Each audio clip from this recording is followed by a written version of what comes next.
Je vais mourir, bientôt.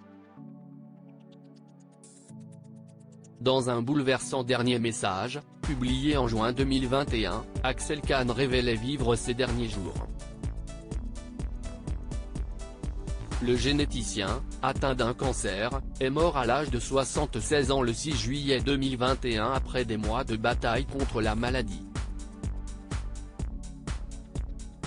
Un an après la mort de son père, Cécile Kahn lui a rendu un bouleversant hommage dans les colonnes de La Montagne. S'il a mis sa mort en scène, c'était en pensant à ce que ses prises de parole pourraient réconforter ou inspirer. Jusqu'au bout, il a fait le choix de tout donner, a-t-elle confié.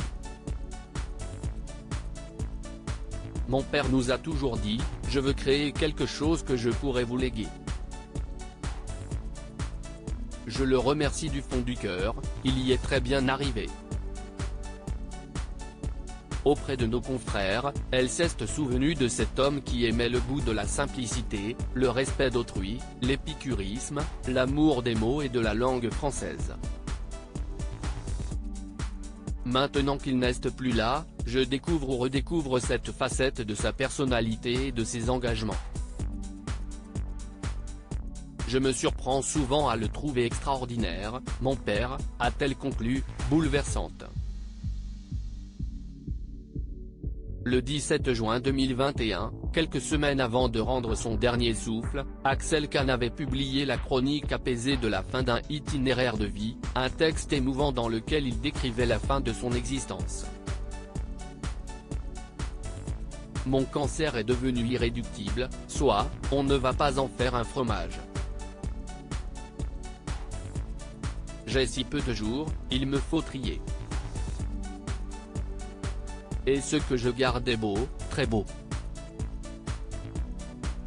L'objectif est de vivre aussi agréablement et utilement que possible dans le mépris d'un mal qu'on n'a pas les moyens pour l'instant de perturber, mais dont je suis déterminé à éviter la tyrannie, écrivait le médecin, chercheur, et généticien, qui a été directeur de recherche à l'Institut national de la santé et de la recherche médicale.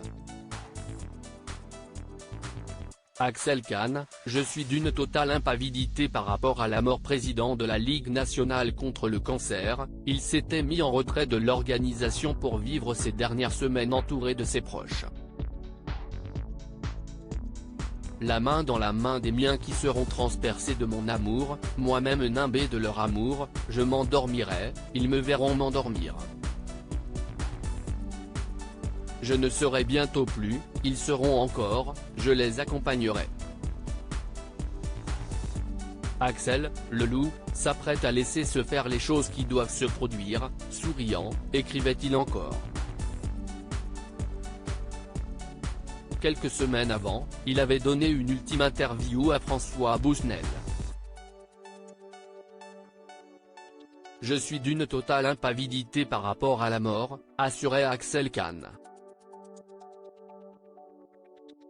D'ailleurs en gros elle n'existe pas, ce qui existe aussi est la vie qui s'interrompt. Point, il se trouve qu'il y a peu d'épisodes de ma vie que j'ai regretté d'avoir vécu. En gros, j'ai aimé les différents épisodes de ma vie.